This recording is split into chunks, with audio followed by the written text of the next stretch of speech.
नमस्कार मित्रांनो, माझ्या चॅनलमध्ये तुमचं स्वागत आहे. मित्रांनो, कसे आहात तुम्ही? सगळे मजेत आहात? मी सुद्धा मजेत आहे. अपेक्षा करतो तुम्हीसुद्धा संडे एन्जॉय करत असाल. मित्रांनो, आज मी बनवलेली झणझणीत मिसळपाव मी रस्त्यावर बघत आलेलो आहे. तशी मी बघून ट्राय केली आणि सक्सेसफुल झाली. तर मी त्याच्यासाठी घेतलेलो ते टॉमॅटो, कांदे, लिंबू, एव्हरेस्टचा कांदा लसूण मसाला, सुहानाचा मिसळ मसाला, नंतर उकडलेले बटाटे, हे सगळे आणि कडधान्य आहे. उकडलेले मूग वगैरे कडधान्य घेऊन ठेवलेले. नंतर एका कढईत मी तेल घेतले, त्याच्यामध्ये मोहरी टाकली. मोहरी टाकल्यावर त्याच्यामध्ये ॲड केले मी जिरे झाल्यावर त्याच्यामध्ये मी टाकले कांदे 10 मिनटं परतावले.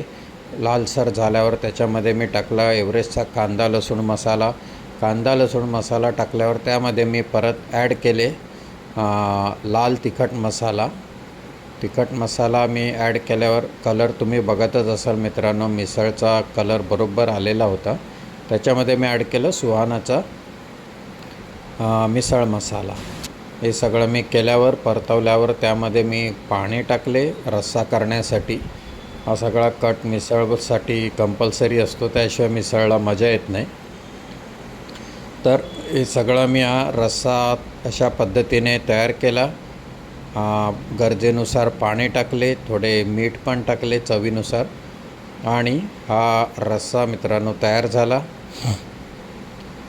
रस्सा तयार झाल्यावर मी एका भांड्यामध्ये उकडलेली कडधान्य घेतल्यावर त्यामध्ये मी बटाटा थोडा ॲड केला, जो मी शिजवून ठेवलेला.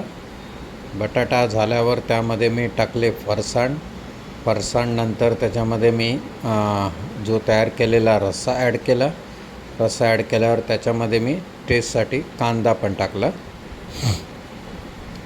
मित्रांनो, तुम्ही बघत असाल की कलर तर खूपच चांगलेला आला आहे आणि सक्सेसफुल मिसळ झाली माझी. यावेळेला मजा आली खायला, पण टेस्ट पण छानच झालेली. आणि त्याच्यामध्ये मी चवीनुसार कढीपत्ता आहे वरती जस्ट प्रेझेंटेशनसाठी कढीपत्ता टाकला.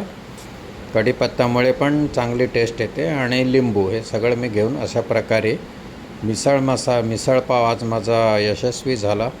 मित्रांनो, व्हिडिओ बघितल्याबद्दल धन्यवाद. तुम्हाला जर व्हिडिओ आवडला असेल तर प्लीज लाईक करा, शेअर करा आणि माझ्या चॅनलला सबस्क्राईब करा.